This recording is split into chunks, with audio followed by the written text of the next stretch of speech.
Damos gloria a Dios, hermanos, porque por su misericordia hoy estamos aquí. Amén. Si ya han pasado todos y podemos cerrar esa puertita. Eso es. Bien. Bien, vamos ahora pues, hermanos, a compartir la palabra del Señor. Y voy a invitar que abran sus Biblias en el libro de Hebreos, capítulo 13, versos 14 y 15. Hebreos 13, 14 y 15. Y cuando ya lo tengamos, nos ponemos en pie, hermanos, porque van a estar un buen rato sentados para que no se adormezcan sus cuerpos, sus piernas. Amén. Entonces así, y en reverencia a la palabra de Dios, hermanos, que va a ser proclamada en esta mañana.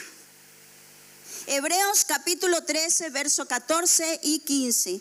Y leemos la palabra de Dios en el nombre del Padre, del Hijo y del Santo Espíritu. Y dice: porque no tenemos aquí ciudad permanente, sino que buscamos la porvenir.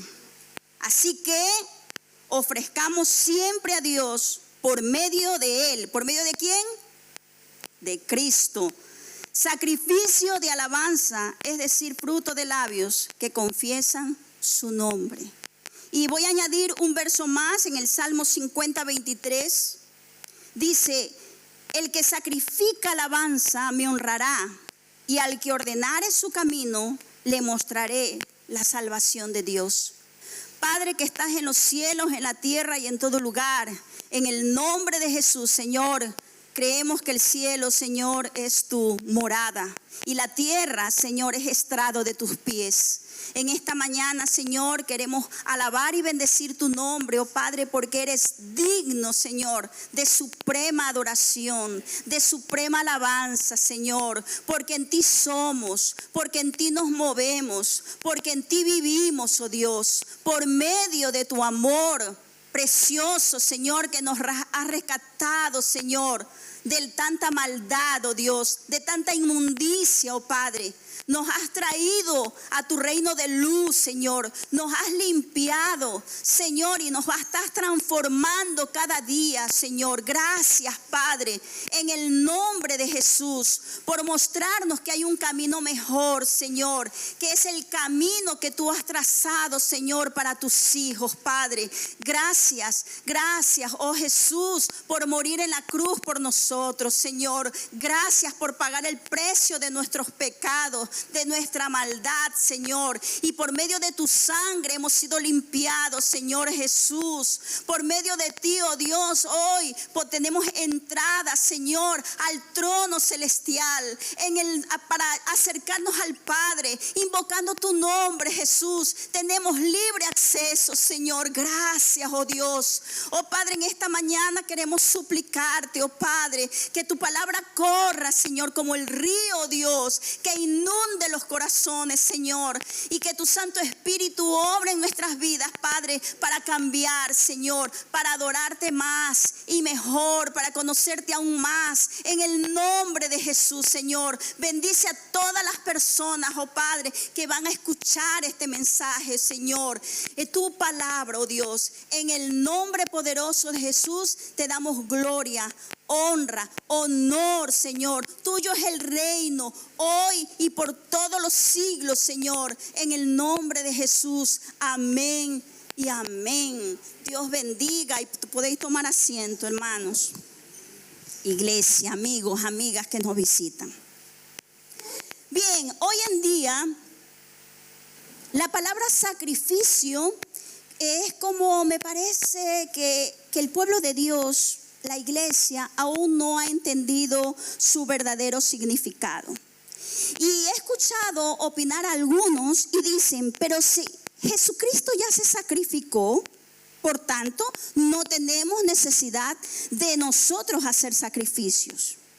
Otros buscan Oseas 6:6, que dice que Él quiere misericordia. Dios quiere misericordia y no sacrificios. Mas cuando la Biblia menciona la palabra sacrificio, hay dos significados. Y a su vez debemos aplicar la correcta interpretación de la misma. Por un lado, tenemos los sacrificios ceremoniales de expiación que se hacían en el Antiguo Testamento y se cumplió en Jesucristo. Y por otro lado tenemos los sacrificios espirituales, ¿vale? Los sacrificios ceremoniales de expiación, quienes mejor entendían este significado profundo de lo que realmente significaba el sacrificio de expiación, era el pueblo judío, el pueblo de Israel, donde a su vez vino Jesucristo para realizar el sacrificio de expiación perfecto, una vez y para siempre. Fueron pocos los que pudieron entender esto, ¿vale? Oseas habla justamente cuando dice misericordia, que Dios quiere misericordia y no sacrificios.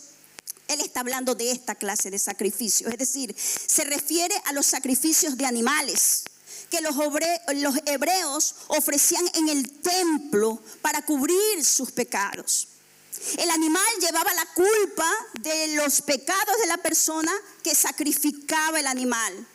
Pero ¿qué pasó? Que con el tiempo comenzó a perder el significado original.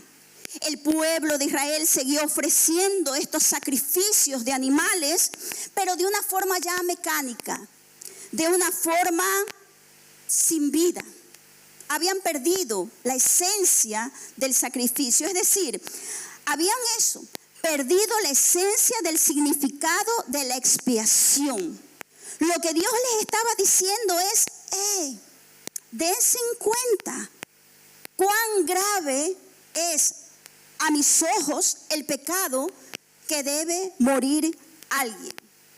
Alguien debe llevar el castigo para que haya reconciliación entre ustedes y Dios. Alguien debe llevar la culpa para que puedan estar reconciliados con un Dios tan santo como es Él. Y cuando Jesucristo dio su vida en sacrificio, no solamente cubrió nuestros pecados, sino que los borró.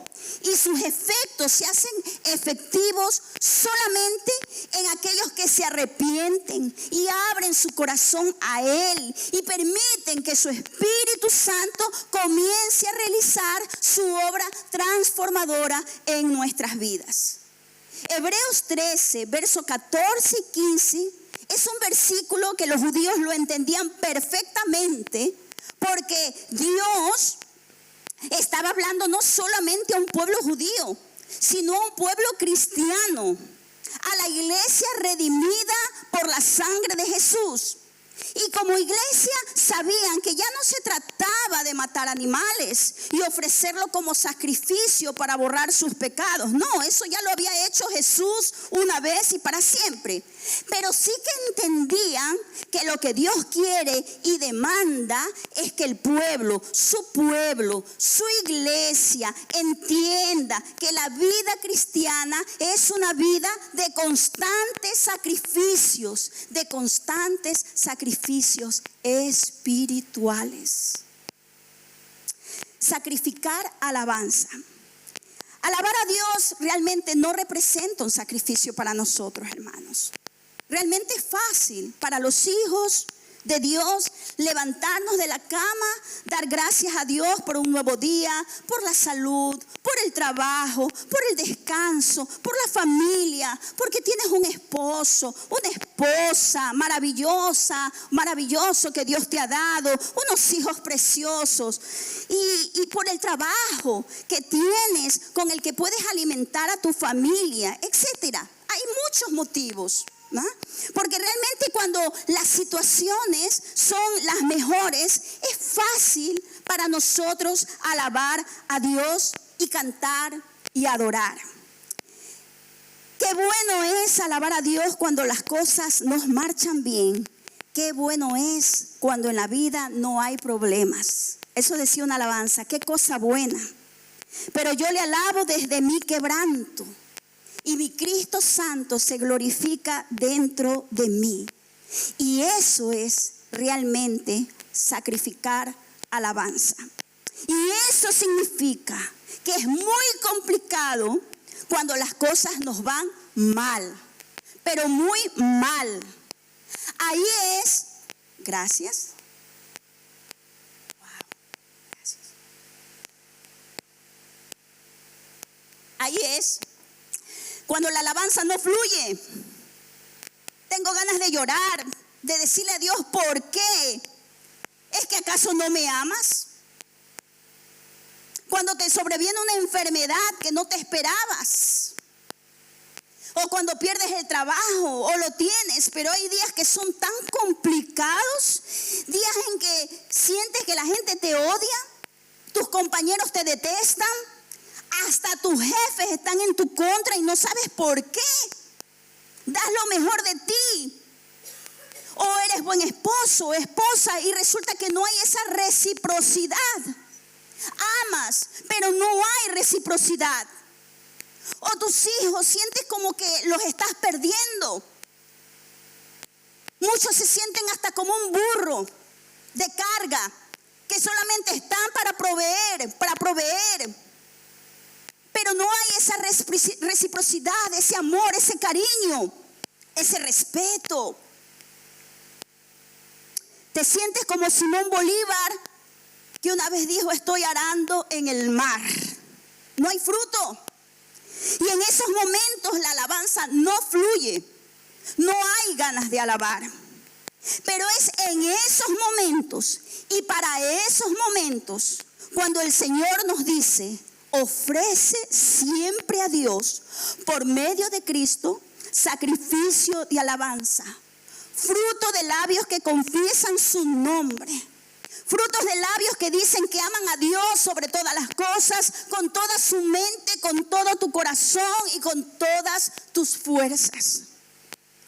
Y este sacrificio también lo entendía el pueblo judío.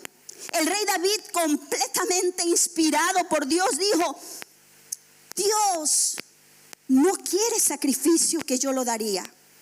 No quiere holocausto que mate animales. Y dijo, los sacrificios de Dios son el espíritu quebrantado. Al corazón contrito y humillado no despreciarás tú, oh Dios. Salmo 51, 16 y 17. Pero ¿qué es un sacrificio? Para que un sacrificio sea realmente eso, un sacrificio debe tener un elemento esencial. Hay que entregar algo que te cuesta. El sacrificio, si no te cuesta, no es sacrificio. Los sacrificios espirituales que Dios sí pide de nosotros es todo aquello que nos cuesta entregar. Primera de Crónicas, capítulo 21, aunque habla de algo material, ojo, pero quiero que ustedes vean más allá de lo material y percibas el principio espiritual que el Señor está enseñando hoy a la iglesia. Primera de Corintios 21 nos habla que Satanás había incitado a David a contar a los hijos de Israel, a realizar un censo. Y David lo hizo. Pero esto desagradó al Señor, porque no era una orden dada por él. No es que Dios le dijo, David, censa al pueblo. No, no fue dada por Dios. Fue un deseo que Satanás provocó en David. Y David cayó en la trampa. Cayó en la trampa preso de su propia vanidad. Preso de su desobediencia a Dios al no consultarle. El resultado, Dios le dijo a través del profeta Gad, peste, hambre, o te entrego 3 meses con tus enemigos para que sufras derrotas continuas. Y David eligió la peste. Resultado, Dios castigó a la nación. El Señor envió una plaga a Israel, murieron 70,000 personas. Cuando el ángel exterminador llegó a la parcela de la tierra de Arauna, que se ubicaba en el monte Moriah, Dios le dijo, basta ya, detén tu mano, versículo 15. Entonces el ángel le ordenó a David que edificara un altar al Señor en esa parcela de Arauna. en un lugar preciso donde el ángel dejó de matar a más israelitas. David se acercó a Arauna, que era el propietario de esa parcela, para comprar el sitio con el propósito de hacer un sacrificio al Señor. Pero Arauna dijo que quería regalarle la parcela para que David haga ese altar. Quería regalarle los bueyes y la madera para el holocausto. Pero escucha atentamente la respuesta de David. No, sino que efectivamente la compraré por su justo precio. Porque no tomaré para Jehová lo que es tuyo, Arauna, ni sacrificaré holocausto que nada me cueste. Ahí está el principio espiritual. No hay sacrificio si no nos cuesta algo. El cristiano piensa que realmente hace un sacrificio de alabanza cuando canta: traemos sacrificio de alabanza a la casa del Señor. Y lo creemos. Creemos que realmente lo hacemos porque alabamos. Pero escúchenme bien, por solo el mero hecho de hacerlo, eso no es un sacrificio. ¿Cuán equivocados estamos? En el Antiguo Testamento un sacrificio requería muerte. La muerte de un animal para aplacar la ira de un Dios santo. En el Nuevo Testamento, sacrificio de alabanza demanda la muerte de tu carne, que le gusta la comodidad. Demanda la muerte a tus propios deseos, que son egoístas y caprichosos. Demanda la muerte de tus conveniencias que batallan contra los deseos del espíritu. Demanda la muerte de tu yo. Y lo increíble y hasta incoherentemente cómico es que cantamos: más de ti, menos de mí. Esto, Dios, quiero que hagas así: más de ti, menos de mí. Pero cuando viene el horno de fuego, donde la temperatura sube y ves que te vas a quemar y que te estás quemando, allí ya no quieres alabar, no quieres servir. A veces hasta porque el sol es muy fuerte o porque la lluvia cae abundantemente, no vienes a la iglesia. ¿Qué clase de cristianos somos? Y sabes, lo que más me indigna, hermanos, y creo que es la indignación que viene del mismo corazón de Dios. Amaneces malo y no vienes a la iglesia. Es que me duele la cabeza, es que me duele el ojo, es que me duele la barriga, pero no faltas al trabajo. Al trabajo sí vas, aunque te duela lo que te duela. ¿Por qué? Porque te descuentan el día. Porque ese día que no trabajas pierdes dinero y el dinero lo necesitas. ¿Dios no es acaso más que el trabajo? ¿Dios acaso no es el que te da trabajo? ¿Dios no es el que te da la fuerza para trabajar? ¿Dios no te da la salud para que lleves el pan a tu casa? Y así es como le pagas. Y no una, sino muchas veces. Y en otros no muchas veces, sino siempre. Porque lo tienes tan interiorizado que actuando de esta manera crees que estás bien.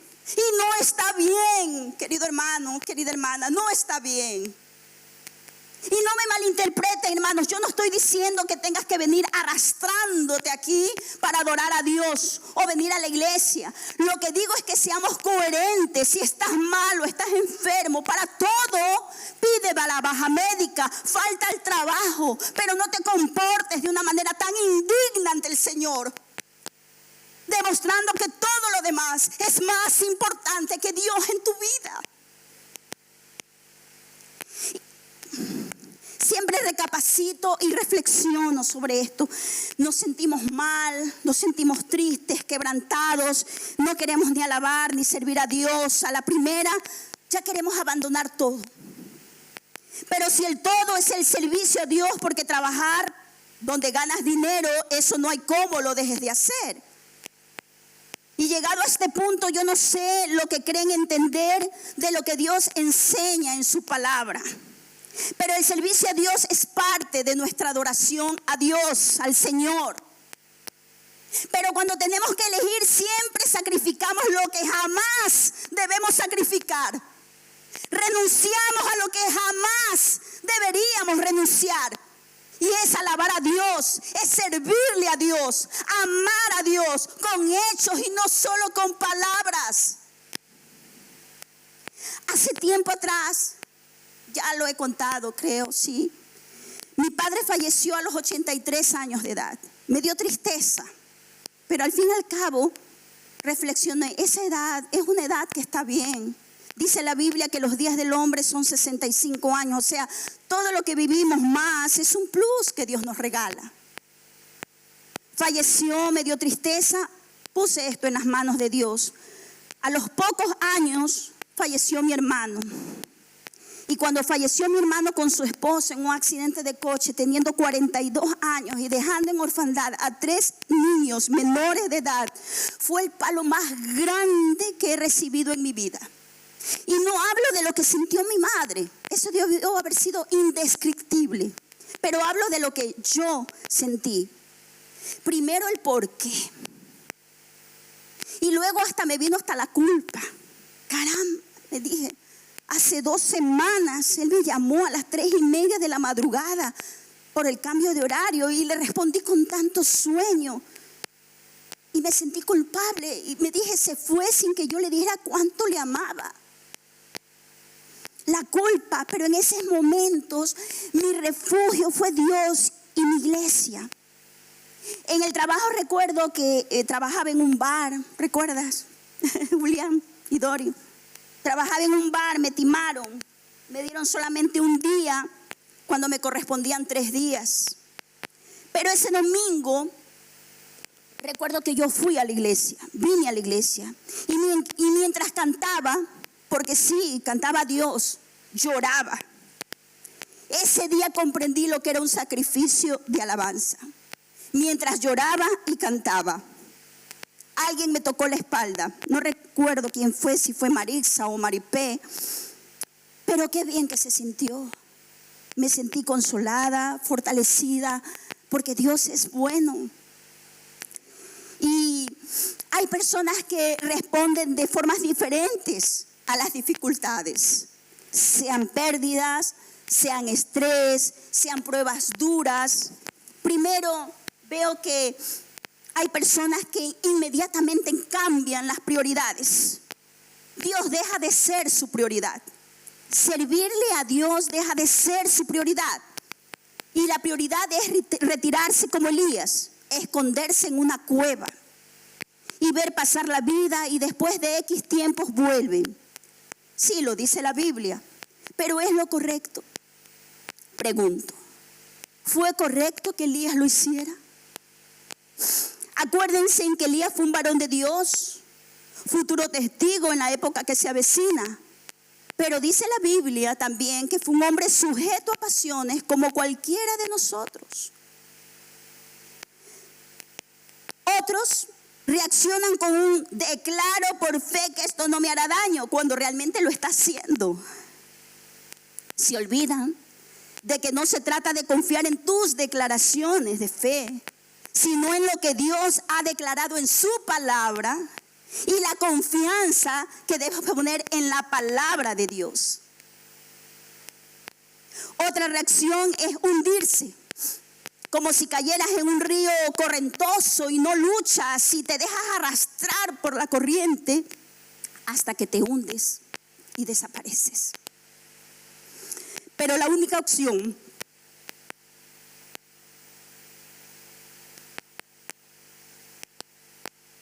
para el verdadero creyente, para pasar las pruebas de fe, no es luchar con tus fuerzas, no es bajar los brazos tampoco, no es confiar en tus propias fuerzas y menos dejarte arrastrar por la tristeza, por el dolor. La Biblia nos dice en el Salmo 23 que aunque camine en valle de sombra y de muerte, no temeré mal alguno, porque tu vara y tu cayado me infundirán aliento. La vara y el cayado que Dios dio a Moisés para demostrarle al pueblo que Dios estaba con él, realizando prodigios y maravillas. La vara protege al rebaño, el cayado lo guía. Entonces, lo que David está diciendo es que la vara y el cayado es la presencia de Dios que nos infunde aliento. Así es como nosotros atravesamos las dificultades. Así es como pasamos el duelo de perder un ser querido. Así es cuando te quedas sin nada ni nadie. Lo más importante es caminar con Dios. Su presencia, la presencia de Dios es lo esencial. Si mi padre y mi madre me abandonaran, con todo me recogerá Jehová. Y para llegar hasta aquí se trata de confiar en lo que Dios te dice. No se trata en lo que tú sientes. Es que no siento a Dios. No se trata de lo que tú sientas, sino en lo que el Señor afirma y dice en tu palabra, en su palabra.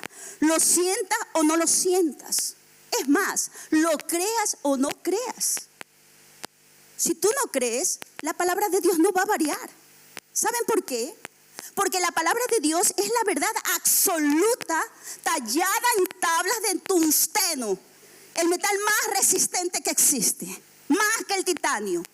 Por eso, aunque se seque la hierba, se marchite la flor, la palabra de Dios jamás será destruida. ¿Estás dispuesto a sacrificar? Hace unos días me acerqué a los 100 montaditos del Carrefour. Es una tienda de 16 trabajadores. Van a tener elecciones sindicales para elegir un delegado personal.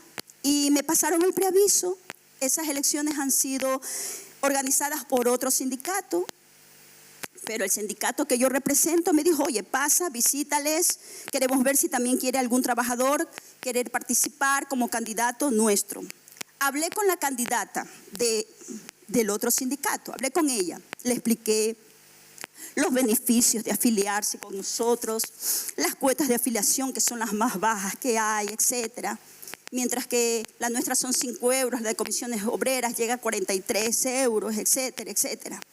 Le decía, ¿por qué pagar más cuando te podemos ofrecer el mismo servicio y aún hasta mejor, jurídico, laboral, que puedas tener? Y la chica me responde, me lo voy a pensar, dame tu número de teléfono, pero para serte sincera, me dijo, sería desleal de nuestra parte, refiriéndose a los 16 trabajadores, que le hagamos esto a ellos, al sindicato con los que estaban, porque ellos se vienen preocupando por nosotros desde tiempo atrás.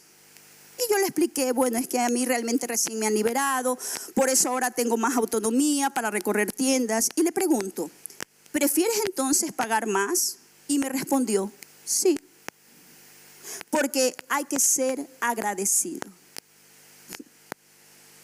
Y me quedé meditando en estas palabras. Mira, yo dije, a la chica no le importaba pagar más porque era una deuda de gratitud. Y nosotros, iglesia, ¿cuánto nos cuesta sacrificar? Entregar más, entregarlo todo. ¿No nos sería más fácil si tan solo fuéramos más conscientes de la inmensa deuda de gratitud que tenemos con el que lo dio todo por nosotros?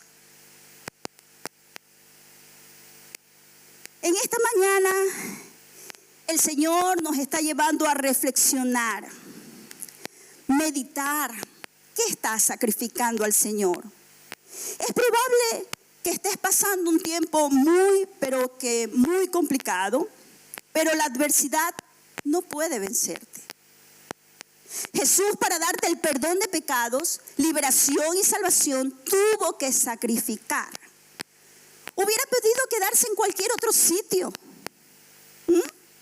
y no subir a Jerusalén, pero Él salió dio la cara por ti, por mí, no se escondió, cargó una cruz muy pesada por la vía dolorosa y con esa cruz fue hasta el Calvario, aquel monte, para darlo todo por ti y por mí. Él salió, no se ocultó, ni se acobardó. Y dice la Biblia, para santificar al pueblo mediante su propia sangre, sufrió desde la puerta de la ciudad. Por tanto, salgamos a su encuentro fuera del campamento. Vuelvo y repito, estos versos de Dios les está hablando a gente hebrea, gente que conocía lo que eran los ritos. Estos hebreos sabían lo que Pablo estaba hablando, y cuando dice Jesús salió fuera, por tanto salgamos a su encuentro, lo que realmente nos está diciendo el Señor: no sean como los religiosos que se quedan en sus lugares cómodos, que se quedan seguros en su estado de bienestar y no sacrifican nada. Salgan de su comodidad, salir como lo hizo Jesucristo. Hay cristianos a medio tiempo aquí. Para mí son cristianos a medio tiempo aquellos que lo son cuando están solo en la iglesia. Pero cuando están fuera en su casa, cuando están en el trabajo, hacen lo que les place, porque total nadie los ve. Eso es un cristiano a medio tiempo. Los más puristas dirán, eso no está en la palabra. O se es cristiano o no se es. Es verdad. Pero la realidad es, hermanos, que hay gente cristiana que viene a la iglesia, pero vive arrastrados por la corriente del mundo. Pero dice Pablo, Jesús hizo esto de darse como sacrificio para mostrarte un camino mejor. Por eso vamos, corramos a su encuentro. Vamos a correr en contracorriente del mundo. Vamos a salir al encuentro de Jesús, porque aquí no tenemos una ciudad permanente en esta tierra. En ella no tenemos un lugar permanente. Las cosas terrenales no nos pertenecen. Podemos utilizar las cosas terrenales, claro que sí, pero esta tierra no es nuestro destino final. Por eso es que no podemos aferrarnos a las cosas terrenales. ¿Saben por qué hay tanta amargura en personas que se apartan de Dios? Tanta gente resentida con Dios.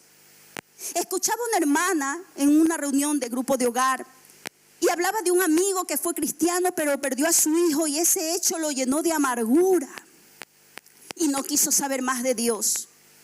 Y alguno que no entiende dirá en su corazón, bueno, como que le doy la razón, yo quizás también haría lo mismo. Pero cuidado, ten cuidado.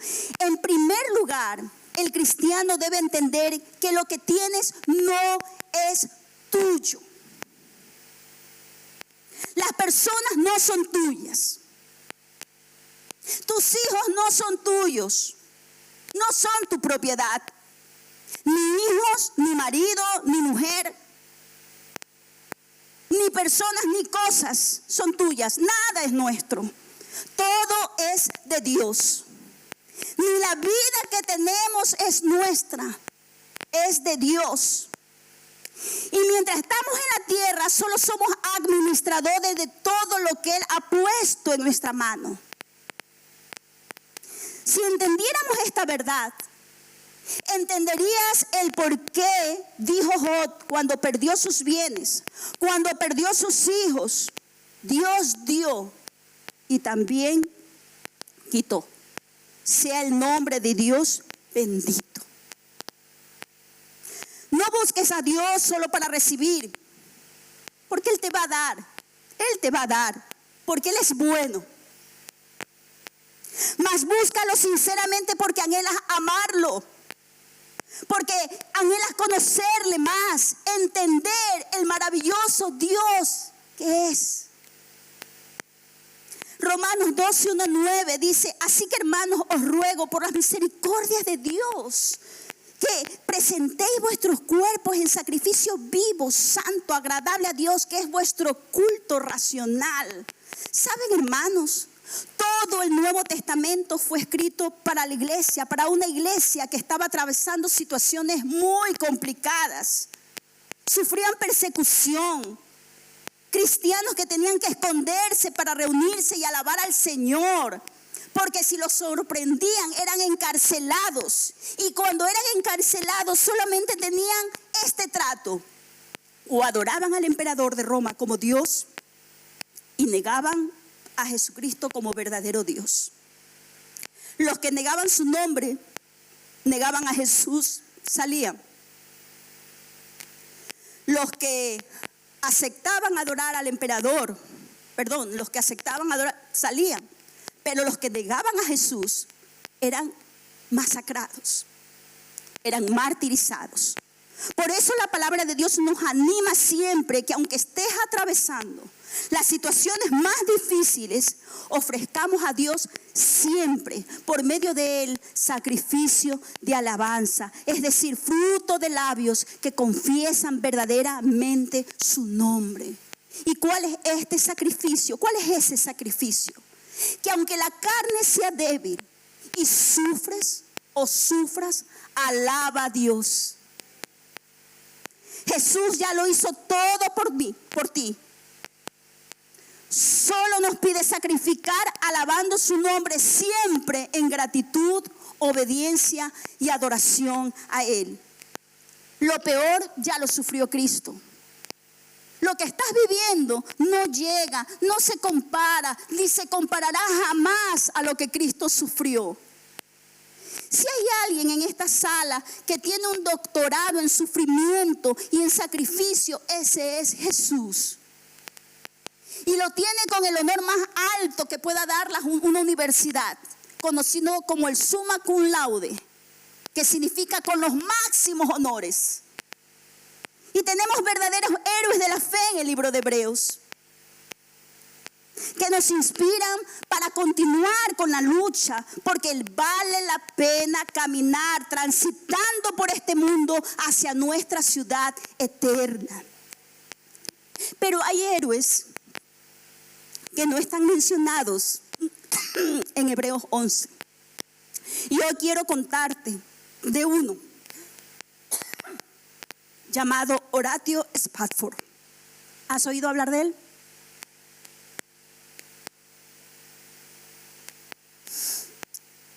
Horatio Spafford nació el 20 de octubre de 1828 en Nueva York, en el seno de una familia acomodada, reconocida en los Estados Unidos. Fue abogado, próspero en los negocios de bienes inmuebles, donde llegó a hacer una fortuna. La mayoría de sus casas que conformaban su inmobiliaria se encontraban en Chicago. Se casó con una chica cristiana. Él tenía 33 y la chica 19 años. Llegaron a tener 4 hijas. En 1871 hubo un gran incendio que asoló casi todo Chicago. Murieron 300 personas. Se consumieron 9 kilómetros cuadrados por el fuego. ¿Y qué parte se quemó? El área donde estaban concentrados los bienes de Horatio. Esto afectó su patrimonio. Pero aún con todo, la pareja continuó viviendo en Chicago. Se los conocía como buenos cristianos. A pesar de haber perdido su fortuna, se dedicaron a ayudar a quienes lo habían perdido todo. Un día, Ana, su esposa, se vio enferma y por recomendación del médico le recomendó tomar vacaciones. Decidieron irse de vacaciones, decidieron viajar a Europa, llegar hasta Inglaterra. Pero justo antes del viaje hubo problemas en los negocios que le quedaban a Horatio aún en Chicago. Y no pudo acompañar en ese viaje a Ana, su esposa, junto a sus 4 hijos. Ya pueden. El barco zarpó con 313 pasajeros y se fueron navegando por el Atlántico. Pero el barco colisionó con otro barco. La gente con la desesperación corre y no le importan si alguien cae al suelo, caminan encima de quien sea con tal de salvarse. Ana con sus hijas se vieron de pronto que ellas estaban cogidas de la mano, se vieron separadas.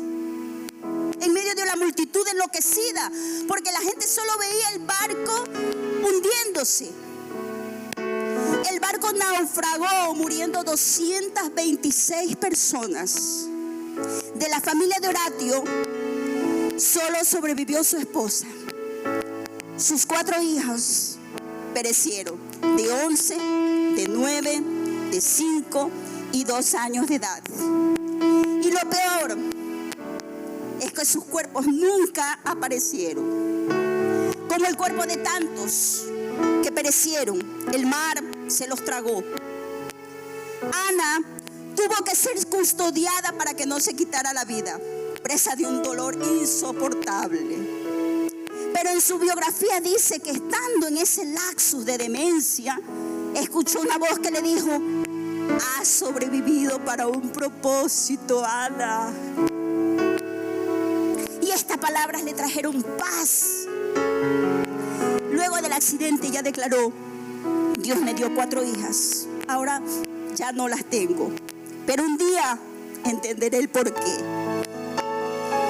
Envió un telegrama a su esposo, a Horatio, que decía: solo yo sobreviví, estoy sola, ¿qué hago?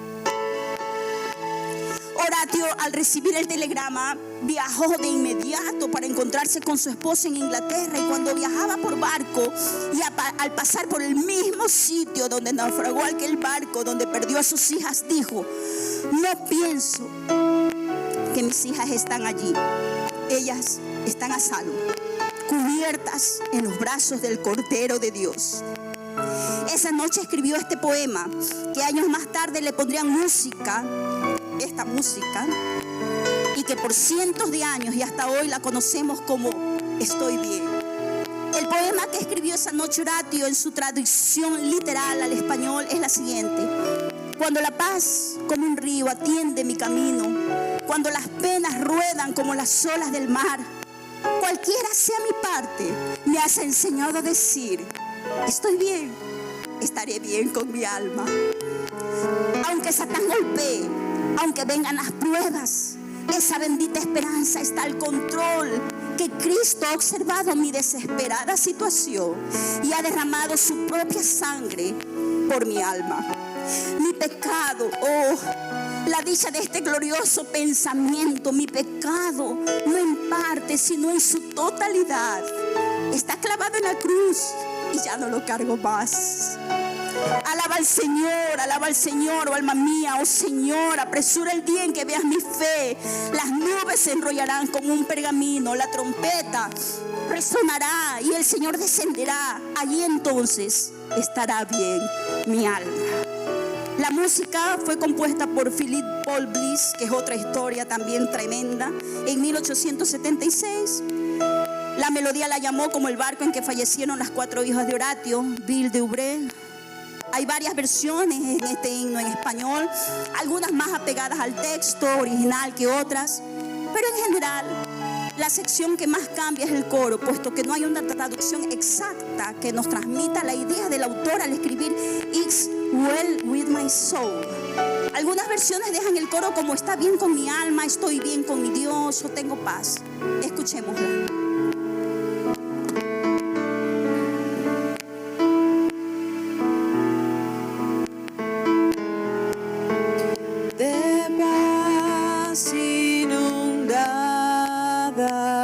Senda ya esté, cúbrala un mar de aflicción, cualquiera que sea mi suerte, diré: estoy bien, tengo paz. Estoy bien, gloria a Dios. Tengo paz en mi ser, gloria a Dios.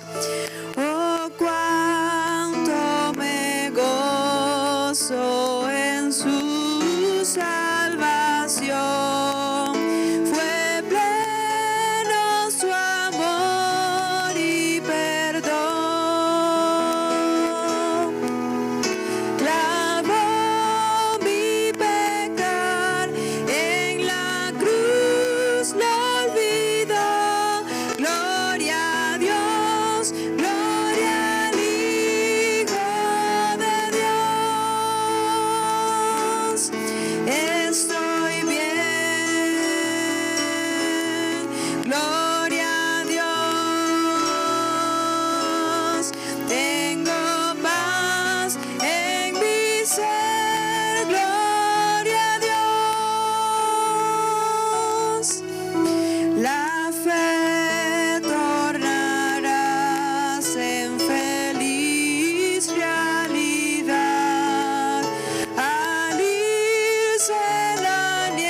problemas abandones o te apartes. Y luego cuando estés bien regreses a la iglesia o al ministerio. Lo siento. Jesús no dijo eso. Lo que Jesús dijo está en Mateo 16, 24. Entonces Jesús dijo a sus discípulos: si alguno quiere venir en pos de mí, niéguese a sí mismo, tome su cruz y siga.